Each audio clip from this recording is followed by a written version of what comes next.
नमस्कार, मैं डॉक्टर मयूरी कोठीवाला हूँ, consultant obstetrics and gynaecology Jaipur से। आज इस वीडियो में मैं आपको बताऊंगी प्रेगनेंसी के तीसरे और आखिरी तिमाही के बारे में, थर्ड ट्राइमेस्टर ऑफ प्रेगनेंसी के बारे में। उसमें महिला की बॉडी में क्या चेंजेस आते हैं और बच्चे में क्या डेवलपमेंट चेंजेस हम देख सकते हैं।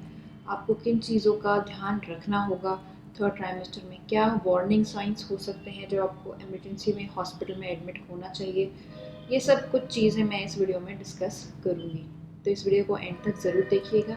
और अगर आपने चैनल को सब्सक्राइब नहीं किया है तो प्लीज़ सब्सक्राइब करिएगा। तो सबसे पहले बात करते हैं कि थर्ड ट्राइमेस्टर कौन सा पीरियड होता है। तीसरा ट्राइमेस्टर, लास्ट ट्राइमेस्टर जो होता है वो आपके लास्ट के 3 महीने होते हैं प्रेगनेंसी के।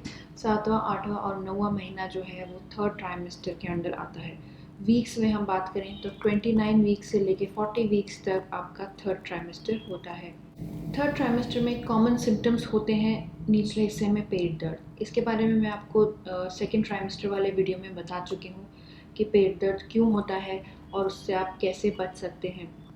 तो वही सब कारणों से वापस से मैं रिपीट कर देती हूँ यहाँ पे। पेट दर्द होता है निचले हिस्से में जो कि बहुत ही हल्का होता है, पोजीशन चेंज करने पे बढ़ सकता है, लेकिन ये सेल्फ लिमिटिंग होता है और आपको रेस्ट करने पे चला जाता है आपके रेस्ट करने से, और बढ़ता नहीं है, इंक्रीज़ नहीं होता, सिवियरिटी नहीं बढ़ती, इसकी इंटेंसिटी नहीं बढ़ती, फ्रीक्वेंसी भी नहीं बढ़ती। तो अगर आपको ऐसा लगता है कि आपका दर्द बढ़ रहा है, तेज़ हो रहा है या जल्दी जल्दी आ रहा है, तो आपको डॉक्टर से कंसल्ट करना चाहिए। अदरवाइज़ ये नॉर्मल सिम्टम हो सकता है प्रेगनेंसी का। सिमिलरली बैक एक भी सेकेंड ट्राइमेस्टर में था और थर्ड ट्राइमेस्टर में भी रह सकता है, क्योंकि अभी बच्चे का वज़न बहुत ज़्यादा इंक्रीज़ हो जाता है कंपैरेटिवली, और जो आपका पोस्चर है बॉडी का, बैकबोन का जो पोस्चर है वो भी चेंज हो जाता है।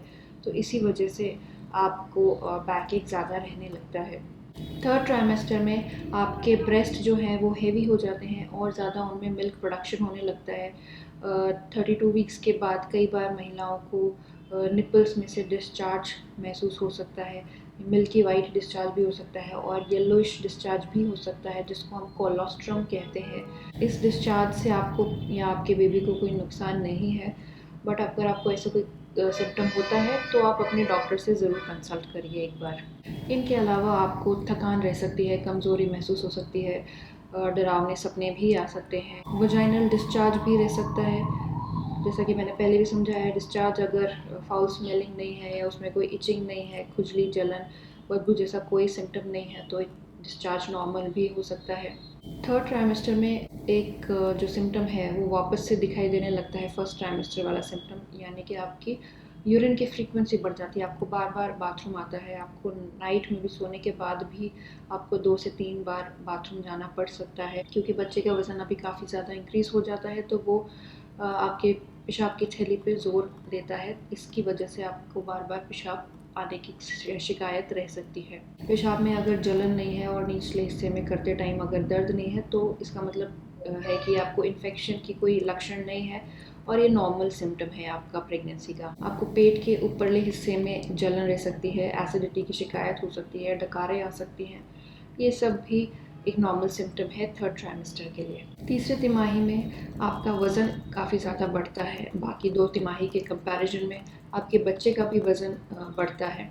इन्हीं कारणों की वजह से आपके पैरों में सूजन रह सकती है। आपको अगर सूजन रहती है तो आपको उसके लिए उसकी मसाज करनी होती है। आपको डेली नाइट में सोने से पहले अपने पैरों की नीचे से ऊपर की तरफ मसाज करनी चाहिए। पैरों को थोड़ा सा एलिवेट करके, यानी कि पैरों के नीचे 2 तकिए लगा के सोना चाहिए, ताकि जो भी खून इकट्ठा होता है डे बाय डे वो उसी दिन का वापस से साफ़ हो जाए और इकट्ठा ना रहे पैरों में। अगर आप ऐसा नहीं करेंगे तो दिन ब दिन आप देखेंगे कि सूजन बढ़ती ही जा रही है। तो उससे बचने के लिए आपको ये 2-3 चीज़ें करनी चाहिए। दूसरा आप ये कर सकते हैं कि आपका अगर खड़ा रहने का काम है या बैठने का काम है, तो बीच में आप थोड़ा सा अपने पैरों को आराम दीजिए, उनको ऊंचाई पे रख के बैठिए। अगर आप घंटे भर काम करते हैं तो 5 से 10 मिनट का ब्रेक लेके पैरों को थोड़ा सा ऊंचे स्टूल पे आप रख सकते हैं और उनकी मालिश कर सकते हैं, ताकि जैसे जैसे सूजन आती है वैसे वैसे आप उतरती जाए। जैसे जैसे अपना टाइम, डिलीवरी का टाइम नज़दीक आता है, वैसे महिलाओं को सांस लेने में दिक्कत हो सकती है, छाती के ऊपर वाले हिस्से में उनको दर्द रह सकता है क्योंकि वहाँ की जो मसल्स हैं उनमें पेन होना स्टार्ट हो जाता है। बच्चा वो पूरा ग्रो करके ऊपर की तरफ आता है और अपने डायफ्राम या लंग्स पे प्रेशर देता है, इसकी वजह से आपको सांस लेने में दिक्कत रहती है। तो उसके लिए आप डीप ब्रीदिंग एक्सरसाइजेस कर सकते हैं। अपना पोस्चर सीधा रखिए जितना हो सके, आप थोड़ा आगे की तरफ झुक के नहीं रहिए ताकि आपको स्पेस मिले, आपके लंग्स को एक्सपैंड करने के लिए स्पेस मिले। स्ट्रेट रह के और डीप ब्रीदिंग आप एक्सरसाइजेस करेंगे तो आपको इसमें रिलीफ मिलेगा। थर्ड ट्राइमेस्टर में सबसे ज़्यादा स्ट्रेच मार्क्स दिखाई देते हैं बाकी के ट्राइमेस्टर्स के कंपैरिजन में। अभी इस टाइम पे बच्चे का वज़न मैक्सिमम होता है, जैसा कि मैंने आपको पिछले वीडियो में बताया था कि 28 हफ्ते पे बच्चे का वज़न 1 किलो के आसपास पहुंचता है और वही वेट जो है 40 वीक्स पे ऑलमोस्ट इंडियन बेबीज़ में 2.5 से 3 किलो, 3.5 किलो तक कहीं भी हो सकता है। तो इतना जो रैपिड वेट गेन होता है बच्चे के वेट में और आपके वेट में, उसकी वजह से स्ट्रेच मार्क्स आपके पेट पे, पैरों पे, ब्रेस्ट पे हो सकते हैं। महिलाओं में भी वेट गेन थर्ड ट्राइमेस्टर में सबसे ज़्यादा होता है। ओवरऑल अगर आपका प्रेगनेंसी से पहले वेट नॉर्मल था, अगर आप बहुत मोटे या पतले नहीं थे, तो आइडियली आपको 10 से 12 किलो प्रेगनेंसी में वेट गेन होता है। इसमें 10 से 12 किलो में भी सबसे ज़्यादा वेट जो है आपका लास्ट के 3 महीनों में ही पुट ऑन होता है।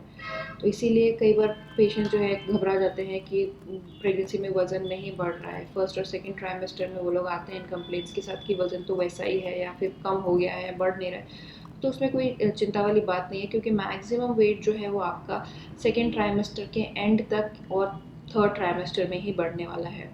एक सिम्टम थर्ड ट्राइमेस्टर का होता है लाइटनिंग, जिसको हम कहते हैं जब बच्चे का सर जो है आपके पेल्विस में एंटर कर जाता है।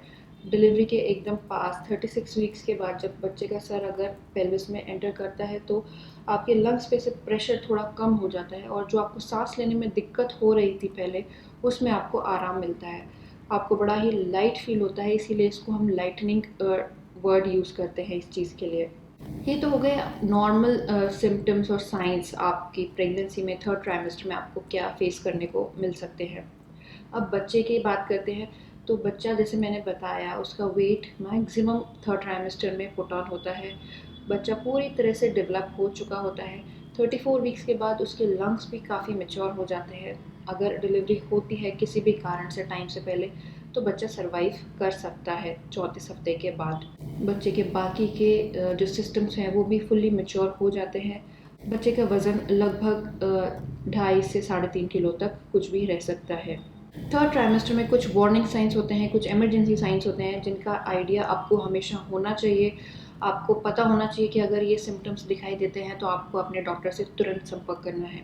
उसमें सबसे पहला आता है बच्चे का कम घूमना। अगर आपको लगता है कि आपका बेबी बाकी दिनों से कम घूम रहा है तो ये सोच के ना बैठे रहिए कि नॉर्मल चीज़ है। लास्ट ट्राइमेस्टर में बहुत इम्पॉर्टेंट है कि आप अपने बच्चे का डेली मूवमेंट काउंट रखिए। हर रोज़ खाना खाने के बाद, आप लंच और डिनर के बाद 1 घंटा केवल मूवमेंट्स पे ध्यान दे सकते हैं। आप उल्टे हाथ की करवट लेके लेटिए और बच्चे घूमने पे ध्यान दीजिए। अगर बच्चा 10 बार से ज़्यादा घूम रहा है तो वो नॉर्मल है, लेकिन उससे कम कुछ भी अगर होता है तो आपको एक बार अपने डॉक्टर से डिस्कस कर लेना चाहिए।